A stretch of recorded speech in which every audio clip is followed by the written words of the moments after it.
Good morning. আজকে একটা ভীষণ বড় শখ পূরণ করতে যাচ্ছি, বলতে পারো স্বপ্ন অনেক দিনকার।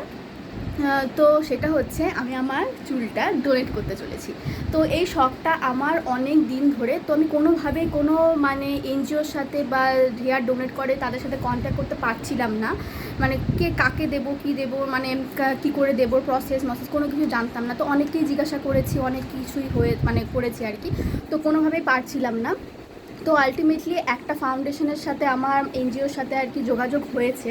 তো তাদের সাথে আমি কন্ট্যাক্ট করেছি এবং তাদেরকে আমার চুলটা মানে ভিডিও করে ফটো তুলে পাঠিয়েছি। তো তারা যেরকম যেরকম প্রসেসে বলে দিয়েছে, তো সেইভাবেই আজকে আমি আমার চুলটা ডোনেট করে দেবো। তো যাই হোক, ভীষণভাবে শখ ছিল, এই শখটা পূরণ হতে চলেছে। এত বড় শখ, যাই হোক, শখের চুল ভীষণভাবে যত্ন করে বড় করেছি। তো কষ্ট তো একটু হচ্ছে, কিন্তু আমার ভালোও লাগছে যে একটা আমার চুল নিয়েও তো কিছু একটা মানে উপকার হবে কোনো মানুষের। তো ভালো লাগছে। তো চলো চুলটা কীভাবে কাটি সেটা তো তোমার সাথে শেয়ার করবোই। তো যাই হোক, ভীষণ ভালো লাগছে। আরও একটা ইচ্ছা আছে যে আমি আমার চোখটা মানে চোখ আর চুল নিয়ে আমি ভীষণভাবে প্রশংসা পেয়েছি সবসময় সবার কাছে।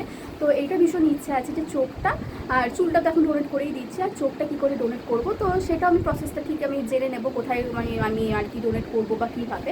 এটাও যেমনভাবে জেনেছি ওটাও জেনে যাব। তো চলো আমি চুলটা আজকে কেটে আসি, তারপর চুল কাটার পর কেমন আমাকে লাগে সেটা আমি তোমাদের অবশ্যই শেয়ার করবো।